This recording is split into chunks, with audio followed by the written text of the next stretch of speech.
Hello, hello! Section hebdomadaire exceptionnelle puisqu'on va apprendre 2 règles pour notre vie au quotidien. Je vous rappelle le contexte. On est dans la parashat Vayetse, la section hebdomadaire où Yaakov fuit la maison maternelle sous le conseil de sa mère pour lui dire simplement « Fuis parce que ton frère est extrêmement en colère pour l'histoire dont on a parlé la semaine dernière. » De là, il va rentrer dans le désert et au bout d'un moment, un soir, il va devoir s'allonger. Il s'allonge, il dort et il rêve.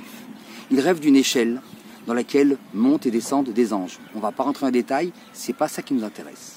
Ce qui nous intéresse, c'est que beaucoup de versets plus loin, il y a un autre niveau qui va être évoqué, c'est à savoir la patience dont va devoir faire preuve Yaakov pour pouvoir se marier avec la femme de ses rêves. Il va attendre d'abord 7 ans, on va lui donner Léa, la sœur aînée, qui ne voudra pas vraiment, mais qui va se accepter. Ensuite, il va encore avoir 7 ans, puis après encore 6 ans de dur labeur pour avoir de l'argent. Donc, première notion, il va rêver de son échelle. La deuxième notion, la patience dont il va vouloir faire preuve pour avoir ce qu'il veut. Et en fin de compte, ces 2 choses n'en sont qu'une. C'est les 2 concepts qu'on va voir aujourd'hui, à savoir la notion d'échelle et la notion de gravir son échelle. C'est 2 notions différentes. La première, c'est savoir où je pose mon échelle, en bas, où j'en suis aujourd'hui, et sur quel mur, sur quelle fenêtre, dans quelle direction je dois la poser.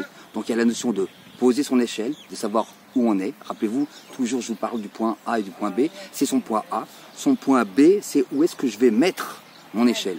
Ça, c'est la direction dans ma vie dans laquelle je veux la mener. La deuxième, c'est la patience. Et elle revient également, mais on va revenir également sur la notion d'échelle, puisqu'il y a des échelons, il y a des niveaux, il y a des étapes qu'il va falloir envisager de la meilleure façon. On va devoir faire travailler nos muscles, mais également être... dès l'instant où on sait qu'on a bien planté son échelle, au bon endroit au niveau du sol, et au niveau de notre futur, de ce qu'on veut développer, on l'a bien mis, alors on est patient. Et on a le temps, comme Yaakov, d'attendre 7 ans, plus 7 ans, plus 6 ans. C'est pas grave le temps, parce que le temps que vous êtes sur l'échelle, vous êtes sur votre chemin de vie. Vous êtes en plus en évolution, vous êtes en graduation. C'est important. Et puis vous savez, l'échelle, elle a beaucoup de vertus qu'on a oubliées avec le monde moderne, avec les escalators, avec les ascenseurs. Mais vous savez, une échelle, ça tombe jamais en panne. On n'a jamais peur de rester bloqué sur son échelle dans le noir.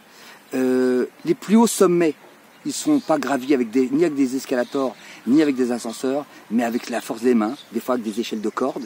En tout cas, la valeur que vient nous amener cette paracha, pour nous, dans notre quotidien, est essentielle, à savoir où j'en suis, où est-ce que je veux aller, et comment je dois m'y acheminer, par échelon, graduellement, à mon rythme, en envisageant chaque détail, chaque évolution, et peut-être même en sachant s'arrêter, en pouvant régler, parce que l'ascenseur, vous ne pouvez pas le régler.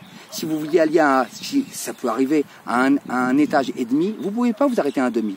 Avec l'échelle, vous pouvez le faire. Vous pouvez avancer, regarder, scruter, continuer.